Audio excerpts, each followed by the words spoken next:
দশম শ্রেণীর ইতিহাস তোমাদের যে ইতিহাসের ধারণা এখানে পরপর বলছিলাম।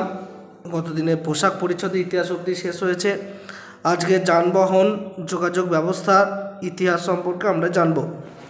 তা তোমাদের কাছে যে বই থাকবে সেই বই থেকে তোমরা দেখে নিতে পারো। আমার কাছে যে বইটা রয়েছে ওখান থেকে আমি বলছি। তা রেফারেন্স বই হিসাবে আমি দুটো বই ব্যবহার করছি। আমার কাছে ডক্টর প্রণব কুমার চট্টোপাধ্যায়ের বইটা রয়েছে, মাধ্যমিক আধুনিক ভারতের ইতিহাস এবং পরিবেশ। এই বইটাতে প্রান্তিকের এই বইটা আমার বেশ ভালো লাগে বলে আমি এই বইটা থেকে কিন্তু পড়াই। বেশ, তোমাদের কাছে যা বই আছে তোমরা যানবাহনের যোগাযোগ ব্যবস্থার ইতিহাস এই জায়গাটা বার করো। যারা অফলাইনে রয়েছো তারা তো সামনেই বুঝতে পারছো, যারা অনলাইনে শুনছো অর্থাৎ ইউটিউবে শুনছো তারা অবশ্যই গোটা ভিডিওটা দেখবে। আর যদি কোনো অসুবিধা থাকে কমেন্ট বক্সে নিশ্চয়ই কমেন্ট করো। চলো, প্রথমে যানবাহনের যে যোগাযোগ ব্যবস্থার ইতিহাস রয়েছে এখান থেকে আমরা ছোট ছোট করে জায়গাগুলো জানবো। 4 মার্কসের এখান থেকে কোশ্চেন্স থাকে, শর্ট কোশ্চেন্স থাকবে।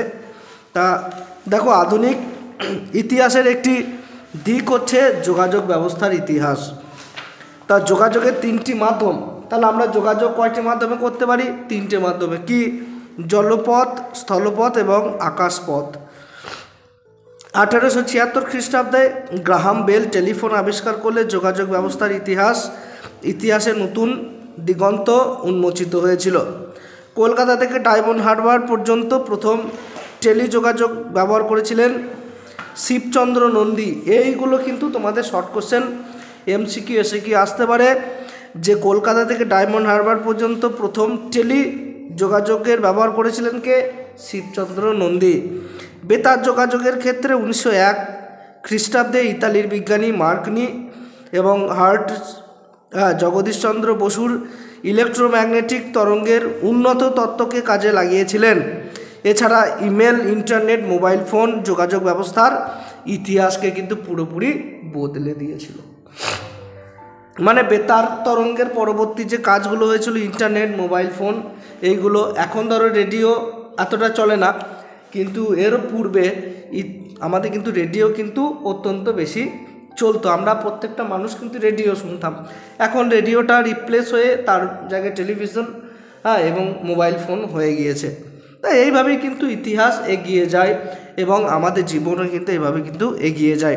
দেখো, এখানে বাঙালি ইতিহাস, ঐতিহাসিক নিহার রঞ্জন রায়ের বাঙালির ইতিহাস ও বিজয়গুপ্তের মনসামঙ্গল কাব্য থেকে কি জানা যায়? যে মধ্যযুগের বাংলার বণিক চাঁদ সদাগর তার সপ্তডিঙা মধুকর নামে বাণিজ্য তরী নিয়ে সমুদ্র বাণিজ্যে যেতেন। কবি সত্যেন্দ্রনাথ দত্তের পালকির গান কবিতা, যার ইংরেজি অনুবাদক সরোজিনী নাইডু, থেকে পরিবহনের পালকির গুরুত্ব আমরা কিন্তু জানতে পারি। তার মানে দেখো, পরিবহনে আমাদের একটা গানও আছে, পালকিতে বউ চলে যায়। তাহলে এই যে পালকিতে বউ চলে যায়, নিশ্চয়ই আগে বিবাহের একটা মূল একটা যাতায়াতের বিষয় ছিল কিন্তু পালকি। তাহলে আগেকার মানুষরা কিন্তু পালকি ব্যবহার করত। সেরকম সত্যেন্দ্রনাথ দত্তের আমরা পালকির গান কবিতা পাই, যার ইংরাজি অনুবাদ করেছিলেন সরোজিনী নাইডু। ঠিক আছে, এই জায়গাগুলো কিন্তু খুঁটিয়ে খুঁটিয়ে একটু কিন্তু দেখে রাখতে হবে। এরপরে আরও দেখো, গরুর গাড়ি, ঘোড়ার গাড়ি, এগুলো ব্যবহার কিন্তু আমরা সবাই জানি যে অতীতে কিন্তু এগুলো ব্যবহার হয়েছিল। দেখো, এই বইটাতে কি দেওয়া রয়েছে, এখানে এই ছোট ছোট করে 2-4টে বই থেকে তোমরা রেফারেন্স হিসাবে পড়বে। এখানে কিন্তু এতটা ডিটেলসে দেওয়া নেই। এখানে 19 শতক থেকে রেলওয়ে, ট্রাম, বাস, মোটরকার আবিষ্কারের ফলে স্থল পরিবহনের বিকাশ ঘটে। 20 শতকে আকাশপথে যোগাযোগ ব্যবস্থা শুরু হয়। যোগাযোগ ব্যবস্থার ক্ষেত্রে টেলিগ্রাফ এবং টেলিফোনের ব্যবহার বিশ্বের বিভিন্ন দেশে দ্রুত সংযোগ স্থাপন করেছে। এই বইটা আমার পছন্দ কেন? এই বইটা কিন্তু খুব সহজ ভাষায় কিন্তু লেখা আছে, একদম সহজ ভাষায় লেখা আছে প্রান্তিকের। এই বইটা খুব ভালো লাগা পড়াতে আমার এই কারণেই, যে অত্যন্ত সহজ সরল ভাষায় কিন্তু এই বইটাই লেখাই থাকে। এই বইগুলো ভালো, প্রত্যেকটা বই তার নিজের নিজের জায়গায় ভালো, কিন্তু তারই মধ্যে কিছু ব্যক্তিগত চয়েস থাকে। এরপরে আমরা চলে আসি এই যানবাহনের ইতিহাস। কিন্তু আমরা মধ্যযুগ, অতীতে যানবাহন আমরা জানি, পায়ে হেঁটে তো আমাদের যাত্রা শুরু হয়েছিল।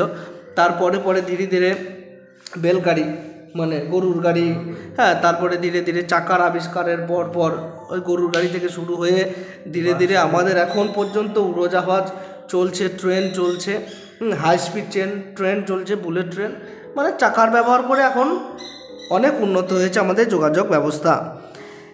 এরপরে দেখো দৃশ্য শিল্পের ইতিহাসের মধ্যে 3টে জিনিস আছে, ছবি আঁকা আর ফটোগ্রাফি। তাহলে এখানে দেখো ছবি আঁকা এবং ফটোগ্রাফি সম্পর্কে এখানে দেওয়া রয়েছে। তা এখানে ছোট ছোট জায়গাগুলো আমরা দেখব, তোমরা পুরো 4 নম্বরের মতো কিন্তু মুখস্থ করবে।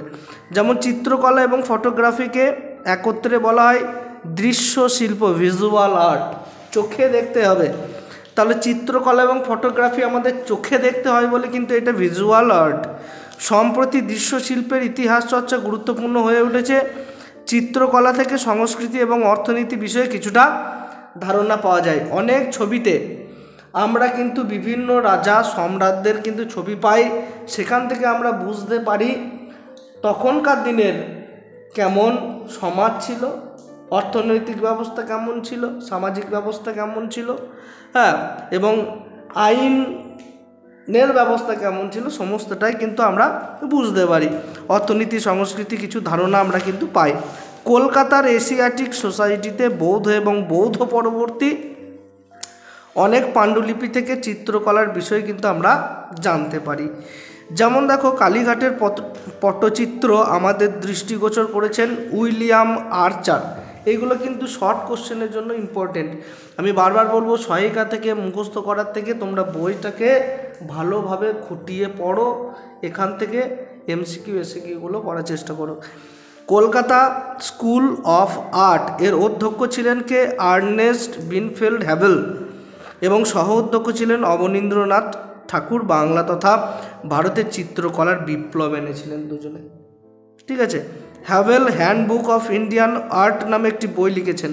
এইটা পরীক্ষায় পড়তে পারে যে হ্যান্ডবুক অফ ইন্ডিয়ান আর্ট বইটি কে লিখেছেন? হ্যাভেল। হ্যাভেলের পুরো নামটা কি? আর্নেস্ট বিনফিল্ড হ্যাভেল, ঠিক আছে।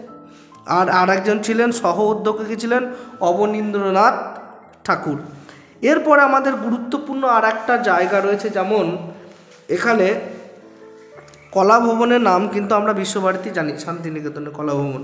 তাই এই চিত্রকলার ইতিহাসে শান্তিনিকেতনের কলাভবন বিশেষ উল্লেখযোগ্য।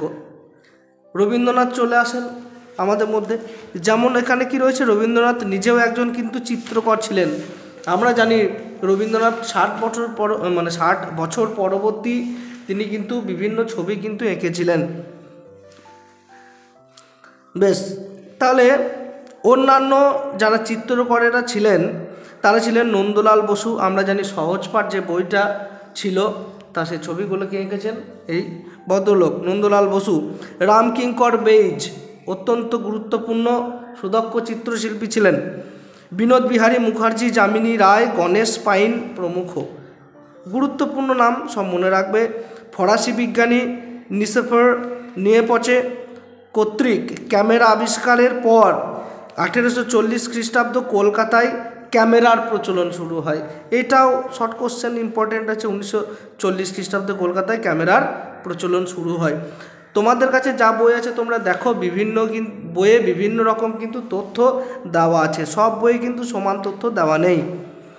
তোমরা কিন্তু একটা রেফারেন্স বই হিসাবেও সাইডে রাখতে পারো, যেখান থেকে খুশি করতে পারো তোমরা। এরপরে দেখো আমি একটু কেটে কেটে বলছি। যেমন সত্যেন্দ্রনাথ ঠাকুরের আধুনিকা স্ত্রী ছিলেন জ্ঞানদানন্দিনী দেবী। আরও জানা যায় কি, ডক্টর নীলরতন সরকার কলকাতায় এক্স রে ফটোগ্রাফি প্রবর্তন করে কলকাতার প্রথম রোগ নির্ণয়ের ব্যবস্থা করেছিলেন। এই যে ডক্টর নীলরতন সরকার, এনার নাম অনুসারে কলকাতার বিখ্যাত একটা মেডিকেল কলেজ রয়েছে, এনআরএস, ডক্টর নীলরতন সরকার, এনআরএস। বেশ, যাই হোক, দৃশ্যশিল্পের উপর কিছু উল্লেখযোগ্য রচনা হচ্ছে বিনোদ বিহারী মুখার্জির চিত্রকলা, অবনীন্দ্রনাথ ঠাকুরের বাগেশ্বরী চিত্র প্রবন্ধাবলী, গীতা কাপুরের কন্টেম্পোরারি ইন্ডিয়ান পেন্টার্স, A.K. কুমারস্বামীর the transformation of nature in art, Ratnabali চ্যাটার্জির from farman to the studio. তা এই জায়গাগুলো কিন্তু আমাদের মনে রাখতে হবে। আর এর সঙ্গেই স্থপতি ভাস্কর্য ইতিহাস এখানে দেওয়া রয়েছে, এটা আমি বলে শেষ করব আজকে। স্থাপত্য ভাস্কর্যের যে ইতিহাস দেওয়া রয়েছে এটা দেখো গুরুত্বপূর্ণ। এই ইতিহাসের বৈশিষ্ট্য হচ্ছে স্থাপত্যের গঠনশৈলী, স্বতন্ত্র বৈশিষ্ট্যগুলি খুঁজে বের করা। আমরা জানি যে বিভিন্ন ভারতের মধ্যে বিভিন্ন জায়গায় এই স্থাপত্যের বিভিন্ন জায়গায় স্থাপত্য কলা আমরা দেখতে পাই এবং ভাস্কর্য ভারতকে পূর্ণ করে রেখেছে, এবং ভারতের বিভিন্ন জায়গায় এই স্থাপত্য এবং ভাস্কর্যের নিদর্শন কিন্তু আমরা পাচ্ছি। যেমন হচ্ছে দেখো কলকাতার যে ঔপনিবেশিক স্থাপত্য বা নিদর্শনগুলির মধ্যে কিছু অন্যতম গুরুত্বপূর্ণ রয়েছে, যেমন Hastings house 1770, Asiatic society 1784, town hall 1813, কলকাতার অক্টোলনি মনুমেন্ট 1828, হাইকোর্ট 1872 ইত্যাদি শ্রেষ্ঠ স্থাপত্য নিদর্শন। তাহলে কলকাতার মধ্যে এইগুলো কিন্তু শ্রেষ্ঠ স্থাপত্য নিদর্শন, সব ব্রিটিশদের দ্বারা করা এইগুলো, ঠিক আছে। যেমন কলকাতা হাইকোর্ট হলো একটি গথিক স্থাপত্যের প্রথম নিদর্শন। তাহলে এইটা আমাদের কিন্তু জানতে হবে, এইটা কিন্তু শর্ট কোশ্চেন নিতে হবে, খুব গুরুত্বপূর্ণ যে কলকাতা হাইকোর্ট হচ্ছে গথিক স্থাপত্যের প্রথম নিদর্শন কি, তাহলে সেটা লিখবে কলকাতা হাইকোর্ট।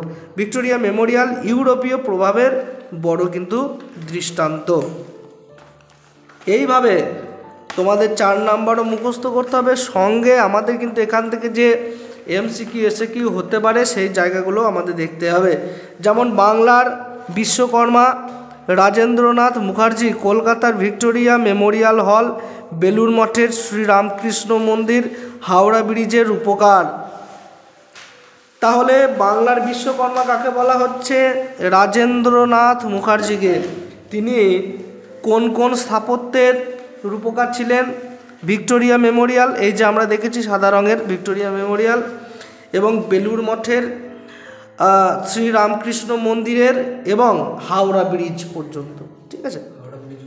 হ্যাঁ, স্থাপত্যের ইতিহাস থেকে জানা যায় যে বাঁকুড়ার যে বিষ্ণুপুরের মন্দির রয়েছে, হ্যাঁ, সেই স্থাপত্য হচ্ছে রুফিং স্টাইল, একটা স্টাইলে সেইগুলো সব বানানো হয়েছে। দক্ষিণেশ্বরের যে কালী মন্দির ভঞ্জ স্টাইল, এবং প্রত্যন্ত গ্রাম বাংলার যে বাংলো স্টাইলে মন্দির নির্মিত হতো, বিভিন্ন স্টাইলে স্থাপত্য কিন্তু হতো। এরপর দেখো history of Indian and eastern architecture, শিল্প বিশেষজ্ঞ টমাস মেটকাফের অ্যান ইম্পেরিয়াল ভিশন, আর তপতি গুহ ঠাকুরতার the making of a new Indian art, Percy ব্রাউনের ইন্ডিয়ান আর্কিটেকচার, এই সমস্ত গ্রন্থগুলো আমরা পড়লে বিভিন্ন ভারতীয় যে স্থাপত্য এবং ভাস্কর্য সেইগুলো সম্পর্কে কিন্তু জানতে পারবো, কোথায় কোথায় রয়েছে না রয়েছে। এর পরের দিন আমরা জানবো স্থানীয় ইতিহাস, শহরের ইতিহাস, সামরিক ইতিহাস, এগুলো সম্পর্কে। এই অবধি থাকলো পড়া, অল্প অল্প করে করো, কিন্তু পড়াগুলো যেন ঠিকঠাক হয়, ঠিক আছে। চলো ভিডিওটা এখানেই শেষ করি। আর যারা চ্যানেলে নতুন রয়েছে তারা অবশ্যই চ্যানেলটিকে সাবস্ক্রাইব করতে ভুলবে না। ভিডিওটি দেখার জন্য তোমাদের অসংখ্য ধন্যবাদ।